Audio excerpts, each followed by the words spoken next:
Okay, tuloy-tuloy po tayo, partner. Dito sa impeachment.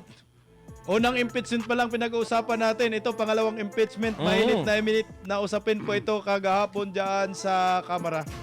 Sarswilang impeachment ng House of Committee on Justice. Sabi nga nila, partner, injustice. Ayan. Justice. House Justice Committee nagpasyang hindi buksan ang tax records ni Vice President Inday Sara Duterte. Yung hawak mo ang bit na. Muling ipresenta sa House Justice Committee ang berding kahon mula sa Bureau of International Revenue na naglaman ng tax records ni na Vice President Inday Sara Duterte at Mr. niyang si Atty. Manscarpio. Sa pagpatuloy ng determination of probable cause hearing sa reklamong impeachment laban sa vice, kagahapon po ito, ay sumintro ang diskusyon kung dapat bang buksan ang selyadong kahon. Kung si Manila 6th District Representative Bini Abante ang tatanungin, may pa Bible verse pa to, partner, no? Sige, sabi. Mas mabuti daw sa Senado na lang buksan ang tax records. Ay, okay. Mas mainam raw kasi na may suspense sa impeachment saga laban sa vice. Niwala naman Sarswila optics lang ginagawa ninyo.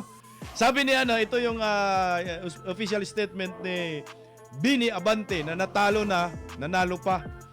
Sabi niya, huwag nating pangunahan ang proseso para sa kapakanan ng ating legal system at ng ating bansa.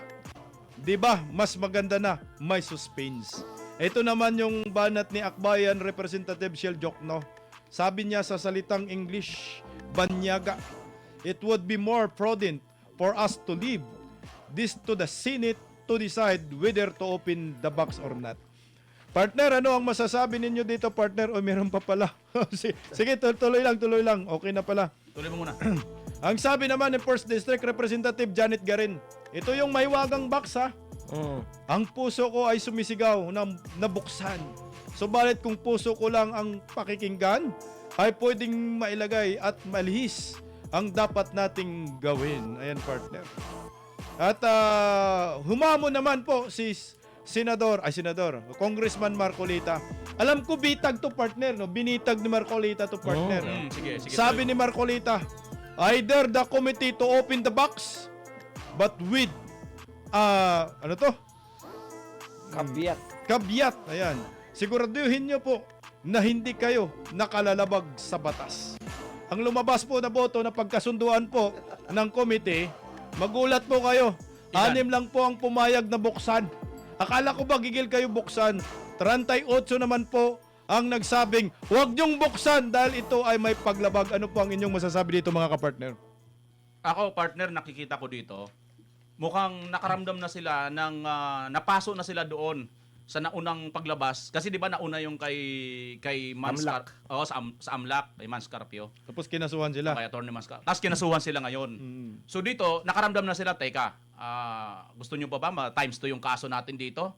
Medyo, muna tayo? Kalma kasi medyo matatambakan tayo ng kaso, baka mauna pa tayong matanggal Baka mauna pa tayong makulong bago ma-impeach si BP Inday Sara nito Kasi ganyan lalabas mangyayari, mga kapartner. Ito mayroon palang ganito na hindi nyo po pwedeng buksan. Lahat kayo dyan, mayroon pang sigarin, puso ko, nagsasabi, buksan. Pero kung puso ko lang, abay, wala kaming pakialam sa puso mo. Si Abante. Alam naman namin wala Garin. Ay, sigarin, oo. Wala naman kaming pakialam sa mga damdamin ninyo dyan kasi ang damdamin ng taong bayan ngayon ay bakit inuunan ninyo yan kaysa sa kalamnan, kaysa sa mga presyo ng mga bilihin ngayon. Yun dapat unahin ninyo. Pero anyway, balik ako dito. Alam nyo, partner, yung AMLAC noon at saka itong unboxing na to ng kahon ng BIR, same ito. Itong dalawang ito, hindi ito dapat basta-basta binubulgar sa hindi proper court. At ngayon, yung Congress na ito na dumidinig, hindi pa naman ito yung proper court. Doon pa dapat sa Senado. Pero, anong ginawa ninyo? Mayroon na kayo ritong grave abuse of discretion sa una nyong paglabag doon sa AMLAC na nilabas ninyo. Anong ibig sabihin nito? Dito pa lang, nangangamoy certiorari na naman ito.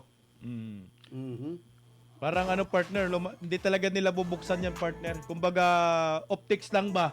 Sarswila lang, para panakot lang ba? Para sabihin, meron kaming dito, mga ebidensya, pero at the end of the day, alam nila yan na may paglabag na gagawin sila pag binuksan, partner Dan. Yes, unang-una nagsalita na ang BIR at sinabi niya na hindi pwedeng buksan 'yan. Kung gusto niyo buksan 'yan, doon tayo sa executive. Hindi pwedeng ilabas siya kung ano Executive session. Oo, yung sinabi nila. Or else kapag inilabas sa publiko to, talagang may paglabag ito. Ako tingin ko, partner, kung nung nakita ko yung boto, 3806 ang boto, nang tinignan ko sino-sino yung mga bumoto, partner, nakita ko si De Lima, si Suarez, yung Pabor, tapos yung si Kulot, Siko, di ba? Tsaka yung si Kiwe, sila pa rin partner. Isang tao pa rin. Isang grupo pa rin.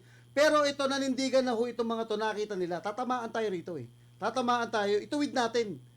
Bakit nung una pa dapat yung ginawa ito? Yung pa lang pong unang-unang moves na ginawa po ninyo na magpasabi na po kayo sa AMLAC, sa BIR, at sa Ombudsman. Durog sila doon. Talagang durog kayo. Alam nyo saan sila nakapokus ngayon? Wala na po sa ebidensya na pinail po ng original na file.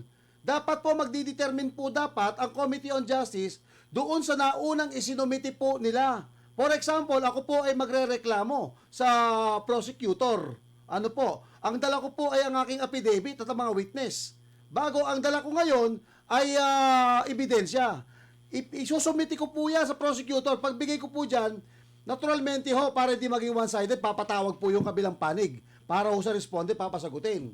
Ngayon, kapag tinignan mga kabayan ng Committee on Justice o prosecutor, ay teka lamang, sir, yung pong inyong mga kwento dito at ebidensya, hindi po kapanipaniwala.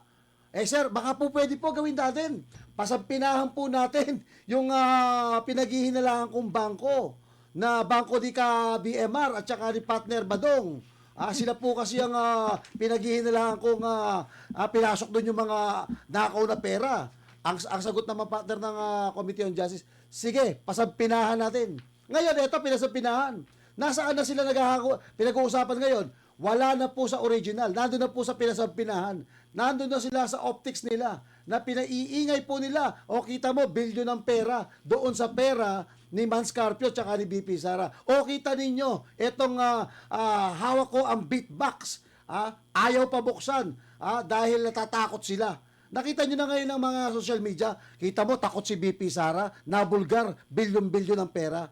Akala mo kung totoo titignan mo, Pero mga kabayan, wag po kayong magpalinlang. Wag po tayong magpadaya. Dahil kung titignan po natin, wala na po sa ebidensya yan. Ang Committee on Justice, sila po ang nagbigay ng ebidensya, nangalap ng ebidensya, kung tawagin nga po ni Congressman Rufus Rodriguez ay fishing expedition. Kaya lang sa akin, hindi ho tawag na, itatawagin kong fishing expedition. Ano, partner? Crocodile expedition. Ayun Partner Buds, Yun na masasabi mo? Etong BIR, buti matalino yung BIR, no? Hindi talaga siya nagpumayag. Yung AMLAC ang may problema, kaya siya may kaso. Kakaso. Alam mo, ngayon ko lang din nalaman, akala ko basta impeachment. Kaya ang question lang natin dati, impeachment court ba o impeachment hearing, pareho? 'Di ba? Sabi natin hindi. Kaiba. Hindi po pwedeng dyan mo i-divulge. Yung pala partner, yung AMLAC pala, sabi ng abogado ni Mans Carpio. Wala palang exemption yan. Bawal mong i-divulge yung AMLAC. Correct. In any manner, nakalagay Kahit doon. pa sabihin yung impeachment court, hindi nila pwedeng buksan yan. Kasi specific yun para lang sa anti-money laundering. Ang tanong, may anti-money laundering ba si BP Sara reklamo? Wala. Kung wala, bakit mo bubuksan yung AMLAC? Ang kinakatwiran nila, bank account yung binubuksan nila, kaya pasok sa bank secrecy Secrecy law. law. Pero Hindi may AMLAC. Hindi naman yung nakuha sa bangko yan.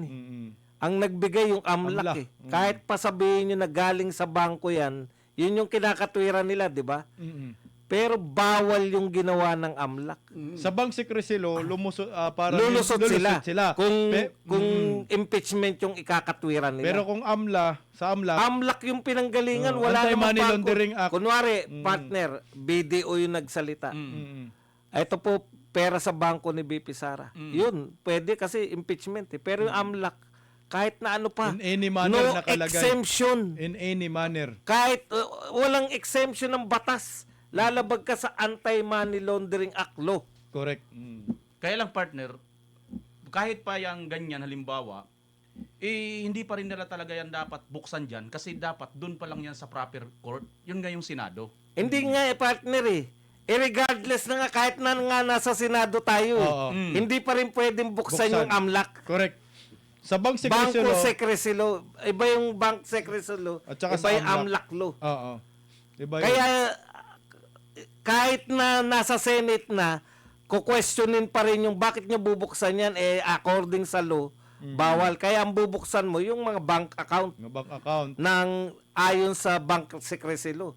Kung galing yan sa bangko. Pero yung Partner. mga transaction partner na ang may hawak ay AMLA, hindi pwedeng isa publiko yan. Correct. Kasi sabi sa Republic Act 1906, tama? Section 8-A na ang protection yung seguridad ng mga may accounts. Yung mga depositors. Oo, depositors ay tungkulin ng AMLAC na ito ay pangalagaan. Correct. O kahit anong pamamaraan ay hindi pwedeng i-divulge ito. Kaya hindi pwedeng isiwalat sa public hearing or sa anumang ano. Kaya kung yung Senate hearing, Senate impeachment na, ang isasapinan nila, yung bank records. Hindi yung transaction. Hindi AMLAC. Hindi AMLAC. Okay. Mayroon pa akong napansin dito partner bigyan natin sila ng kunting para sa kanila naman ito. Mayroon kasi ako narinig sa mga abogado na hindi siguro kung ginawa ito ni Luistro, total abogado rin naman. 'Di ba mayroon mga tinatawag ng mga executive session? Sila lang yung nakakaalam. Kung siguro kung ganun ang ginawa nila, no? Baka katanggap-tanggap pa kasi sila lang nakakaalam eh. Di ba? Sagutin ko yung punto mo. Oo. Ganito naman yan. Mm. Hindi naman nila purpose malaman ng katotohanan. Ang purpose nila ng hearing para siraan si BP Sara. Optics. Correct. Kasi kung katotohanan yung gusto nilang iparating sa tao, yung 6.7 billion transaction, pinapaliwanag nila dapat yan na hindi yan pera ni BP Sara. Kita mo yun? Mm. Kaya tama ka ron. Kung gusto lang nilang malaman yung katotohanan sa income tax, yun ang gagawin nila, papayag sila kasi yun yung inaalok ng BIR eh. Correct. Hindi naman nila gusto yun. Ang gusto nila, masiraan si BP Sara. Ipab- Ngayon, ito partner, itong pagbubukas na to, Dadali sila sa tax code partner. hindi, meron pa sila ditong dramang ginagawa. Kaya okay lang na matalo sila. Akala nila, yung mga tao, ganyan yung kay Erap eh. Oh. Yung ayaw pa buksan yung kahon. Envelope. Kay Perap. Kahon, partner. Kahon din. Kahon ba? O, basta kahon. Envelope yun.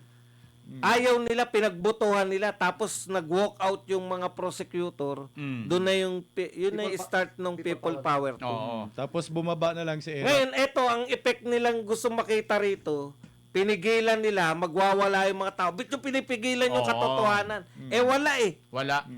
Walang tao. Wala pong tao yung mga Dilawan. Walang tao yung mga Makabayan Black.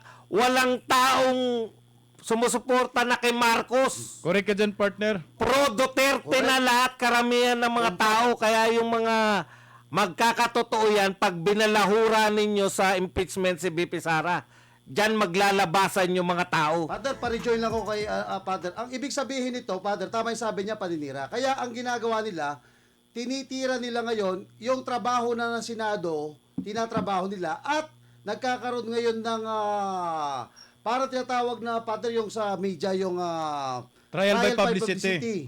Trial by publicity at talagang atake talaga. Kaya lang hindi ko magat ang taong bayan eh. Alam kasi nila kung anong kulay ho itong mga to. Sirang-sira ho kayo. Sirang-sira na kasi ang Congress, partner. Itong mga to. Wasak na sila. Alam niyo kung bakit, partner, kaya hindi kinagat ito ng mga tao? Kasi hindi po ito ang interes ng taong bayan ngayon.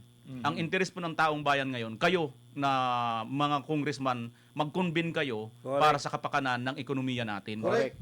At doon sa mga malita na ninakaw Kung nitong may mga... gusto mapanagot, yung Kung mga magnanakaw sa maleta. Yun, doon partner, doon talaga interesado ang taong bayan. Kaya ito kay BP Sara, sabihin na natin, granting without accepting na mayroon ito talagang kailangan nila itong gawin. Pero in compare naman dito sa talagang napakalalaking mga issue, ito ngang mga mali-malita na hindi lang po isang tao si Sergeant Cotesa. Napakarami po nitong mga dating Marines. 16 at 2 pang dating sundalo. Plus si Zaldico. Nagmamalabundok na yung mga ebidensya at ang mga saksi at mga witnesses na involved mismo. Hindi lang sila basta witness, hindi lang sila basta saksi. Involved sila mismo. Sila nang nagsasalita. Ngunit bakit nasaan ang Congress ngayon?